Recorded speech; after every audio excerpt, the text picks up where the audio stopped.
Agora, você falou que você queria falar sobre o Marcos Braz, e eu também vou te passar sobre a situação do Flamengo, né? Que a gente falou do Palmeiras, do Corinthians. O Flamengo, Mauro, ele tem a melhor defesa entre os clubes da Série A nessa temporada. E detalhe, com o time titular, tá? Com o time principal, não sofreu gols em 5 jogos oficiais, sendo 2 deles 2 clássicos, contra o Vasco e contra o Botafogo. O Flamengo tem 9 jogos em 2024, 5 vitórias, 4 empates, 14 gols marcados, 2 gols sofridos. Eu acho que com o time titular foram 4 jogos e 3 vitórias e um empate que foi Teve contra o só Vasco. 2 jogos que não foram com o titular. Contando os amistosos, né? Só foram 2 jogos com... Então foram 7 jogos. O time titular que eu falo, o time principal, né? Sim. Reserva de titulares, que é o time que jogou 2 partidas do Carioca foi o time dos garotos, né? Um time C, D, sei lá. E aí você tem 9 jogos, 5 vitórias, 4 empates, 14 gols marcados, 2 gols sofridos. Isso tem que ser sempre relativizado, porque está jogando no Campeonato Carioca, adversários são fracos, alguns são meros sparrings, mas você falou, nos clássicos não tomou gol, assim... Não estou dizendo que o Flamengo tem uma defesa perfeita, pelo contrário, ainda concede algumas oportunidades para os adversários que não deveria. Mas é uma clara mudança de comportamento, né? Que é muito a cara do técnico. O Tite monta equipes pela defesa com a preocupação primeiro, não tomar gol, não perder jogo. A partir daí ele vai trabalhar o restante. É o que está acontecendo muito claramente. Quando o torcedor fala, não estou vendo nenhum progresso, não tá, então está com algum problema aí de cognitivo, meu amigo. Que não é possível. Existem sim alguns progressos, só que eles são lentos, as coisas vão se apresentando pouco a pouco. Eu acho que assim, tem atuação ruim, as atuações ruins como contra o Botafogo têm que ser ditas e criticadas, evidentemente são criticadas, mas acho que é um processo que está em andamento. Aí contra a Volta Redonda essa bola, por exemplo, vai na trave. Então ainda existem problemas, mas o time não está tomando gol. Não está tomando gol, já melhorou com relação a isso. Os outros times, o Fluminense já tomou mais gols do que o Flamengo, né? No campeonato, com titular, com reserva e tal. E o Fluminense é o campeão da Libertadores. Então, eu acho que tem algo em curso, tem um trabalho em curso, só que o Tite não é o Jorge Jesus, não é o Ceni, não é o Dorival. O Tite é o Tite. E o jeito dele trabalhar é esse. As pessoas precisam entender. Então não contrata o Tite, contrata outro cara. Esperar que o Tite faça um trabalho diferente do que é o perfil dele como técnico, eu acho que é um equívoco, né? Eu queria falar sobre o Braz o seguinte, está acontecendo uma situação, assim, a nossa profissão ela é muito maltratada, né? Muitas vezes nós somos alvos de alguns ataques muito covardes, de cretinos em rede social, né? O que é que acontece? O Marcos Braz, ele é um dirigente no mínimo controverso e que se envolveu numa situação em que, eu já falei isso aqui várias vezes, ele não poderia continuar no Flamengo depois do que houve, especialmente com a veiculação do vídeo lá que mostra, né, a agressão ao torcedor. Eu sempre faço aqui a ressalva, eu acho que o torcedor também não tem que ir lá que encher o saco de ninguém, sou contra isso. E quando o Gabigol fez a festa, né, e foram os torcedores lá importunar os convidados e tudo mais, eu falei a mesma coisa. O cara pode não gostar do fato do jogador comemorar efusivamente dias depois de uma eliminação tão dramática como foi a da Libertadores, né? Uma decepção tão grande. O torcedor tem o direito de ficar zangado e de rede social e protestar contra isso e tal, mas não tem que ir lá para encher o saco do convidado ou do próprio aniversariante. Falei aqui a mesma coisa. Você tem o direito de protestar no estádio, na porta do CT, levar uma faixa lá, fora fulano, no campo, tudo bem, democraticamente, de forma sem violência, é um direito do cidadão. Mas o cara está na festa, o cara está no shopping, no restaurante, eu acho que ninguém tem que importunar. Acho que extrapola o limite do razoável, tá? E é muito fácil para algum elemento chegar em rede social e defender esse tipo de ataque, né? Porque ele não tem compromisso com nada. A gente tem compromisso sim com o nosso público que nos acompanha. A gente não pode ficar aqui estimulando esse tipo de coisa. Tem que ter um mínimo de responsabilidade. É muito diferente com um jornalista fala, com grande alcance, e um bobalhão qualquer fala em rede social, que meia dúzia vão ver ali. Então, para ele é muito fácil, né? Embora também, dependendo do que ele fala, ele possa ter problemas amanhã, né? Dependendo do que ele gosta de falar, do que ele gosta de fazer, de ameaçar e tudo mais. Muita gente criticou o Marcos Braz na imprensa. Quem trouxe o vídeo, né, que mostrou a agressão foi a imprensa, foi a matéria da Globo, do Grupo Globo, tá? Então foi a imprensa que trouxe. Muitos de nós fizemos questionamentos e não é verdade que o Marcos Braz não foi questionado sobre a agressão. Foi sim, lamento que eu não tenho o nome do colega que fez a pergunta, mas na coletiva que ele deu, na zona mista, logo depois do jogo passado, foi perguntado a ele e ele falou em outras palavras, não, meu advogado que fala sobre isso e tal, e desconversou. A imprensa não tem culpa se o cara pergunta, o colega pergunta e a resposta é essa. Ele não respondeu nada. Ele que não respondeu, ele fugiu da resposta. Então, assim, a imprensa fez a pergunta. Agora, se um colega fez e ele respondeu, não adianta um outro fazer a mesma pergunta, porque ele não vai responder. Então a crítica tem que ser ao Marcos Braz por não se manifestar, não ao colega, ou por omissão. Não houve omissão. Houve omissão do Flamengo, houve omissão do Rodolfo Landim, que é o presidente, do Conselho do Flamengo, dos poderes do clube que não fizeram nada, que acomodaram a situação, embora tenha sido protocolado pedido de afastamento do dirigente pelo que aconteceu, que vinculou o Flamengo quando ele foi dar uma entrevista dentro do clube. Então não me venha com essa cretinice de tentar dizer que ou eu ou outros colegas não criticamos, porque nós criticamos sim, não houve omissão por parte da imprensa e não existe a imprensa.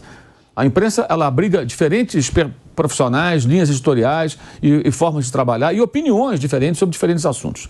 Então, se um ou outro pensa de um jeito, age de um jeito com relação a esse episódio lamentável, não significa que todos nós pensemos assim ou tenhamos a mesma postura. Não é assim. E o Marcos Braz foi sim criticado, eu critiquei várias vezes, já falei, não tinha que continuar no Flamengo, não tem condições de continuar, isso é uma omissão do presidente do clube que deveria fazer alguma coisa, né? Os poderes do clube também. Agora, se o jornalista, na coletiva ou na zona mista, foi uma coletiva improvisada, faz uma pergunta para ele não responde, vai fazer o quê?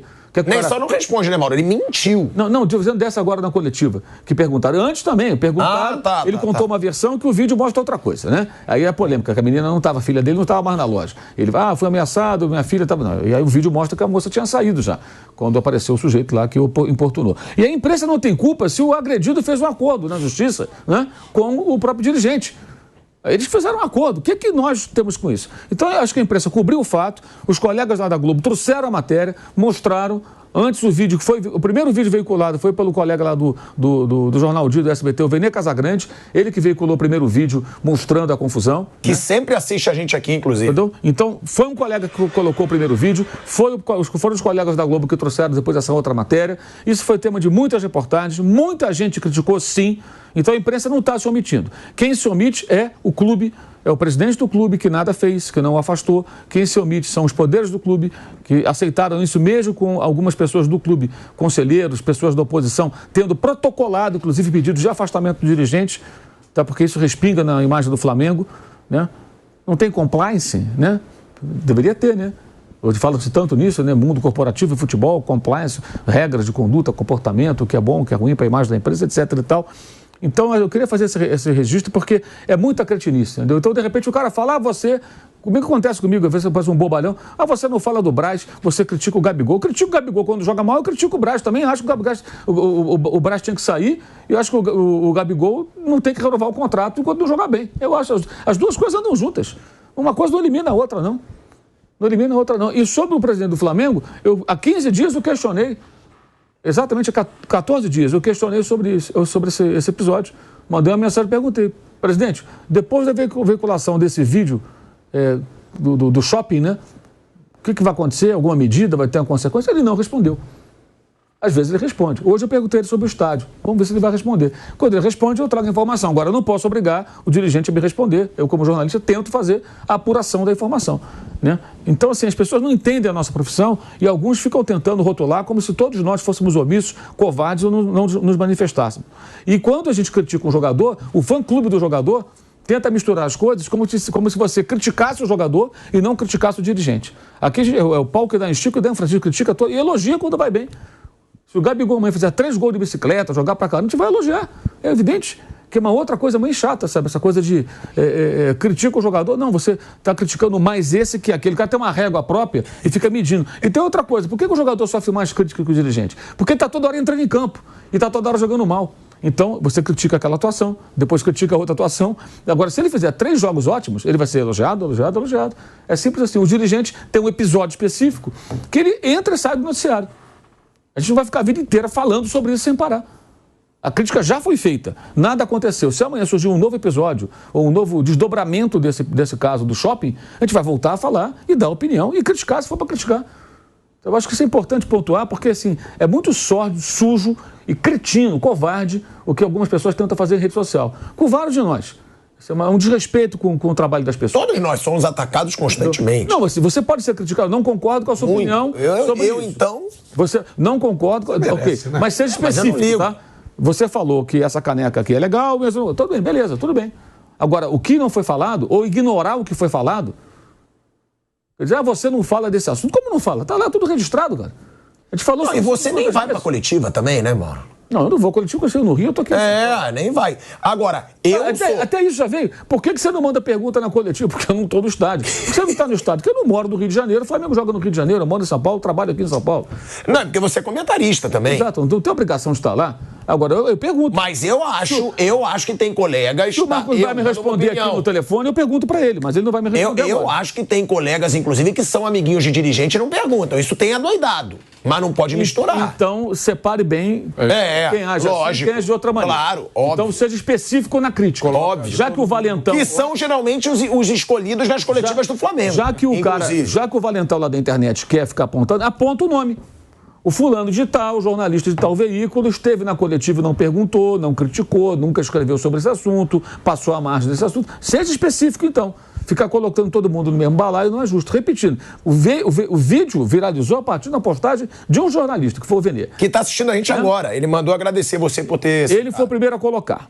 Tá? E agora, mais recentemente, a TV Globo, lá o Grupo Globo, foi até no Globo News, acho que a matéria foi primeiro, mostrando lá o vídeo inteiro, aquela coisa toda, o Ministério Público, contando toda a história. Então, não houve omissão da imprensa. Pode existir omissão de alguns integrantes da imprensa. E talvez não queiram falar do assunto. Generalizar, colocar todo mundo no balaio, isso aí a gente não vai engolir, não. Vá procurar o que fazer. Olha aí, Mauro César deixando o recado, Vanderlei Nogueira. A teoria da conspiração é um negócio interessante, né? Você tem que compreender mesmo, é claro, são posturas inaceitáveis, mas quando eu estou mais ou menos treinado para isso, porque quando eu descobri que alguns torcedores, que felizmente não é a grande maioria, não são todos que agem dessa maneira, que veem tantos fantasmas. Por exemplo, Asmar, cronometram o grito de gol. Vocês sabiam disso? Não.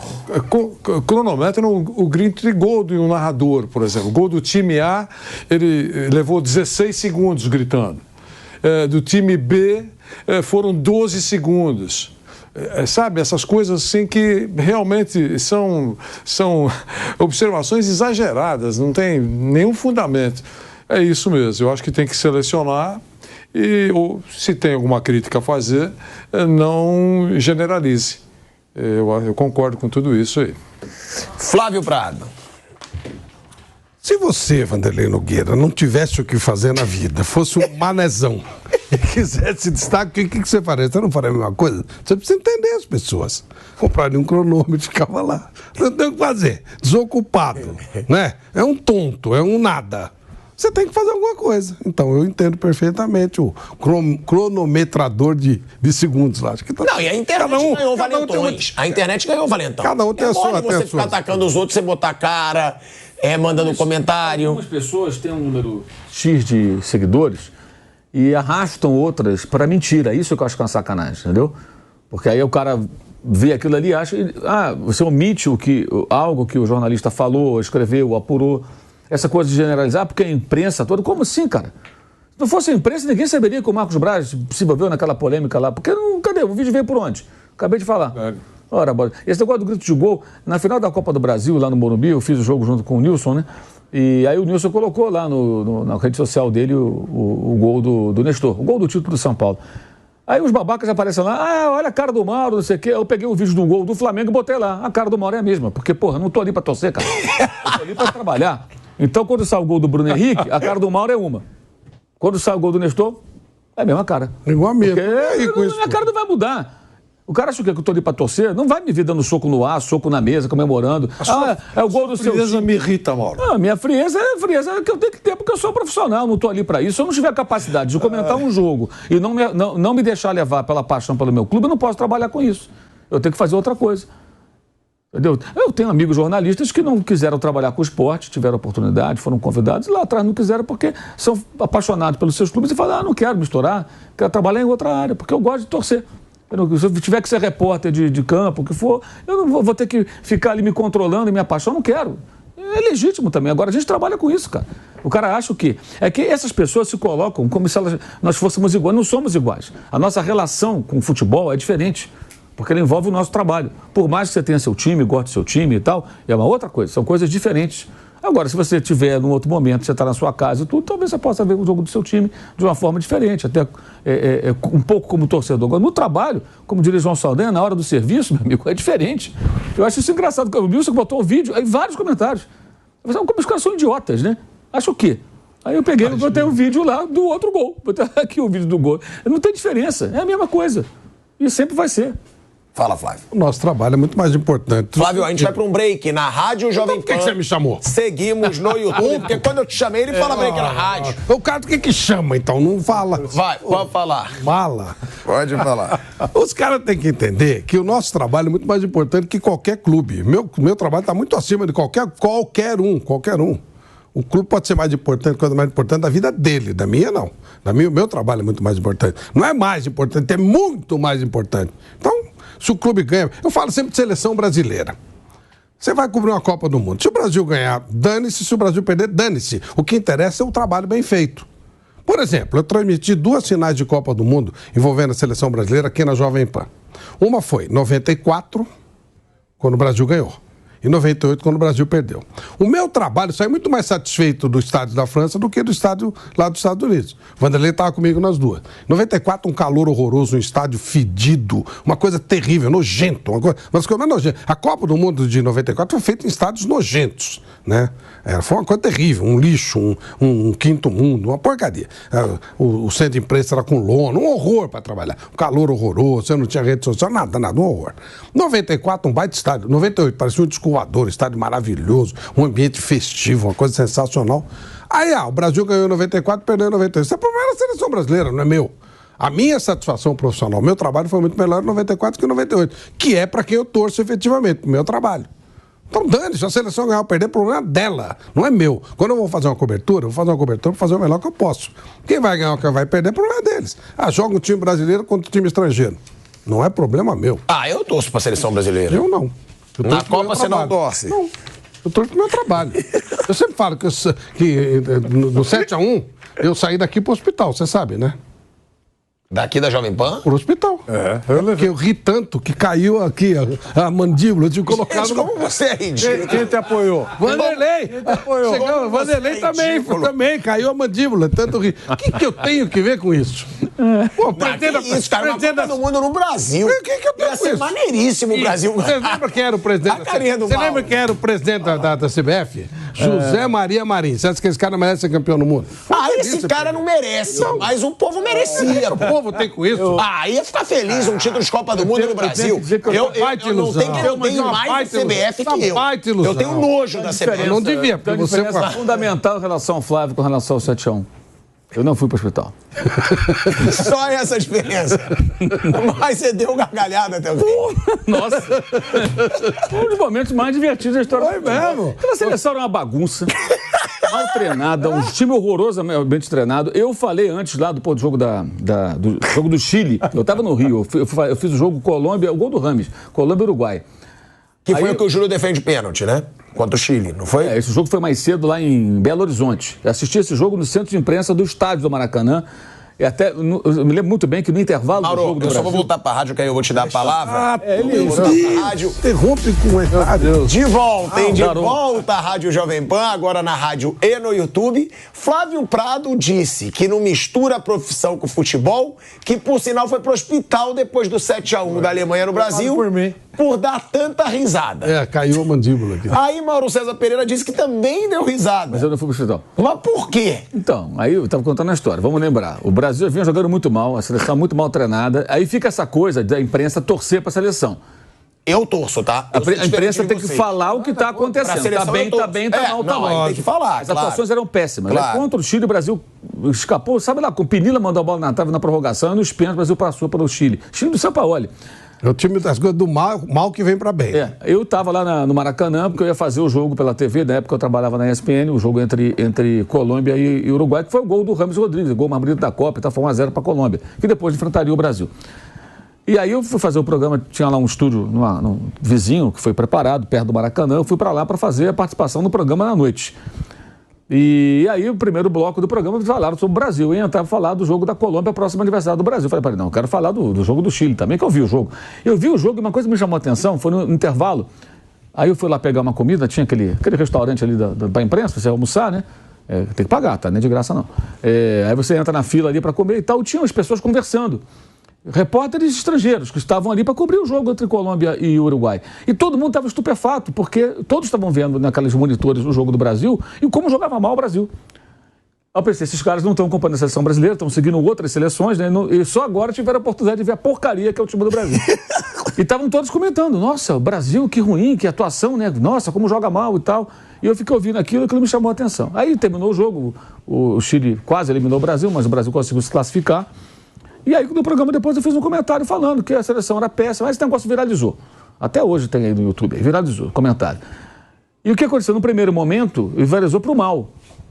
Você é contra o Brasil, não sei o quê. O cara, você não é patriota, não sei o quê. É uma de bobagem. Eu falei, meu Deus do céu, eu só estou fazendo o meu trabalho, porra, né? Eu estou vendo o jogo, acho isso. Acho que é péssimo. Será que eu estou maluco? Ok. Aí veio o jogo da Colômbia, o Brasil se classificou, Neymar se machuca e tudo, e veio o 7-1. O 7-1 eu estava vendo em casa, sozinho ali, tranquilamente vendo o jogo, e ia trabalhar no dia seguinte em Holanda e Argentina, que era outra semifinal, que foi aqui em São Paulo. E aí na época, né, isso já tem tempo, né, mas já existia o Twitter, hoje X. Aí no intervalo do jogo, eu não mexi, deixei o computador lá parado e não mexi na rede social. No intervalo do jogo, eu fui twittar sobre o programa da noite. Sempre faço isso, né? Tem o programa tal, tem tal transmissão de jogo e tal. Tinha 1.500 e tantas menções lá. As pessoas se desculpando, a maioria. Já estava 5-0. Você tinha razão. Bem que você falou lá naquele jogo lá do Chile, não sei o que e tal. É o que o Fábio falou, esse é o bom trabalho. Eu ri sim, porque falei, acho que eu fiz um bom trabalho. O seu trabalho foi bem feito. E não é adivinhação. Não é adivinhação, a gente está vendo o jogo. Como eu poderia falar uma grande bobagem e falar, putz, falei uma merda aqui, cara. Eu preciso prestar atenção no que eu estou fazendo, estou trabalhando mal. Muitas vezes é a sua opinião. Sim, mas ali era uma constatação, né, Vanderlei? O time era muito ruim, muito mal treinado. Mauro, eu naquele dia eu estava fazendo uma produção para um programa grande, né? Eu trabalhava na emissora que hoje eu detesto, que você até me zoa. E eu estava fazendo um programa grande com a família dos jogadores. Eu entrei com 20 minutos de jogo, não sei, 25. Subi. Quando eu olhei pro placar, tava 3-0. E aí eu olhei pra pessoa... Falei, tá errado, né? Deu problema no placar. Não, é isso mesmo. Falei, caraca! Vou te falar, você sabe onde eu perdi o controle? Juro, foi inacreditável. Como disse o Mauro. Aonde eu perdi o controle? Não, como disse o Mauro. A gente tenta se controlar, né?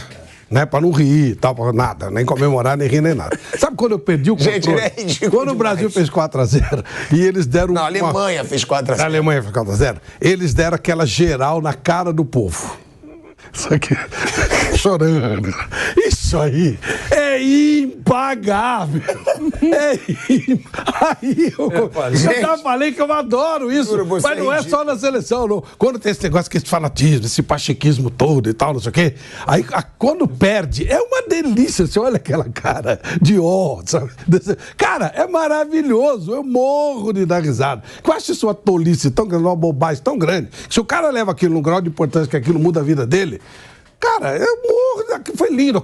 Ali eu perdi o controle. Ali eu comecei a gargalhar mesmo, e aí tive esse descontrole. Meu amigo Vanderlei teve que me levar para o hospital para colocar a mandíbula no lugar. É nessa hora de dor que a gente tem que oferecer o ombro. Porque eu também estava muito profundamente chocado. Sabe? A gente nota, inclusive, agora. O seu estado de choque. Não, nisso eu sou diferente de vocês, tá? Eu torço pra seleção. Eu não deixo de criticar. Não deixo, eu torço, eu quero que o Brasil ganhe uma Copa do Mundo, eu tô lá na Copa.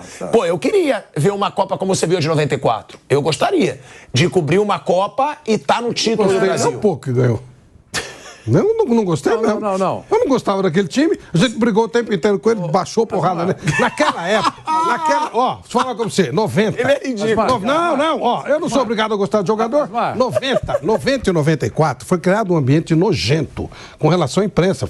Os jogadores estavam começando a ir para a Europa, eles se achavam deuses. Só que a imprensa naquela época não afinava. A gente tinha outra ideia. O cara vinha encher o saco, a gente ia para cima dele. Eles batiam lá, a gente batia aqui, era pau puro. Pau puro, não tinha negócio de... Ninguém tinha medo de jogador, ninguém tinha medo de assessor.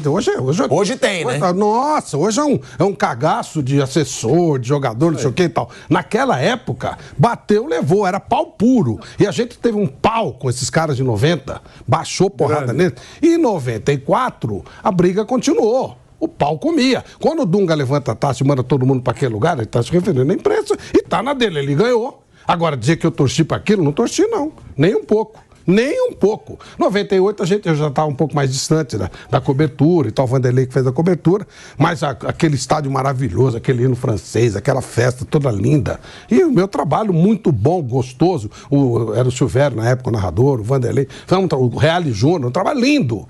Pô, que se dane que perdeu, não tem nada a ver com isso. Melhor do que eu fazer um trabalho ruim e a seleção ganhar. Não tem nada a ver com a seleção, o problema é deles. Eu fiz, Asmar, o Brasil ganhando e o Brasil perdendo. Isso. É bom fazer a seleção campeã do mundo? É claro que é bom. A transmissão, você sabe, é para cima, a comemoração, enfim, você sabe. Está alegrando milhões de pessoas. É bom fazer? É claro que é bom. Mas, poxa vida, como jornalista, eu acho que a maioria pensa dessa maneira, é o trabalho mesmo que pesa. Se ganhar é bom, a transmissão é bom. Se perder, é o registro da história. Então, não tem que cortar pulso, né? Eu acho isso. Ah, não, sim. Quando alguém pergunta, pô, você fez várias Copas, né? Fiz, qual a Copa que se mais marcou? Fica chocado quando eu respondo. A que mais marcou foi a de 90 na Itália. Pô, mas a seleção foi uma porcaria. A seleção foi um vexame. Eu falei, eu sei. Mas como? E por que marcou? Porque o cenário todo, para mim, foi lindo, ficou registrado para sempre. Lá surgiu, por exemplo, você que é um homem de grandes shows, o grande show nesse segmento da história, os Três Tenores. Foi lá, antes era dessa forma. Tá, você é setorista de futebol ou de ópera? Não, do evento. Setorista do evento. Setorista de futebol ou de ópera? Do evento. Eu sou setorista do evento. Então, o cenário todo foi lindo, do país... A Copa do 90 foi linda. E o Brasil foi um vexame. Né? Então, é isso. Agora, é bom você registrar momentos felizes. Eu fiz uma ótima cobertura em 90, eu sabia o filé. O fisioterapeuta Filé. O Ronaldo? Eu conheci o Filé alguns dias, ele era do Romário na época. Eu conheci o Filé algum tempo antes da Copa começar. E o Filé, ele não podia ficar na seleção, ele só ficou porque o Romário exigiu. É verdade. Eles não aceitavam fisioterapeuta na seleção. Era intruso, e o Filé fazia o tratamento dos jogadores às escondidas. Ele era proibido pela comissão técnica de fazer o tratamento. Era às escondidas. Ele tinha que, sabe, de madrugada, teve que comprar, os jogadores se cotizaram, comprar aparelho, o Careca, o Romário e tal. E ele ficava fazendo aquele tratamento. Então o Filé era meio marginalizado na comissão. Quando o Brasil chegava, você não tinha... E eu ficava conversando muito com o Filé. E eu estava vendo o que estava acontecendo. Não que ele fosse informante, não era nada disso. Você trocava ideia. A partir do momento que você tiver dificuldade, o cara de trabalhar, eu tinha que tirar informação com o Careca, sobre a situação do Careca, como é que ele estava e tal, com o Filé, porque o médico da seleção, na época, eu não vou citar porque já morreu, e Deus o tenha, tá tudo certo. E era um grande médico, aliás. Mas tinha alguns conceitos arcaicos para a época. E eu tinha que tirar informação com ele. E aí você pegava, você notava que, pô, como é que um cara profissional que está ajudando os jogadores não pode participar de uma comissão técnica? Aí você começa a perceber que a coisa está péssima. Né? Isso. Você começa a perceber que o negócio está ruim. Aí eu era amigo de muitos jogadores. O Careca, um grande amigo da gente. Tinha muita gente que era o Miller, tantos amigos. E os caras falavam, tá ruim o negócio, tá feia a coisa.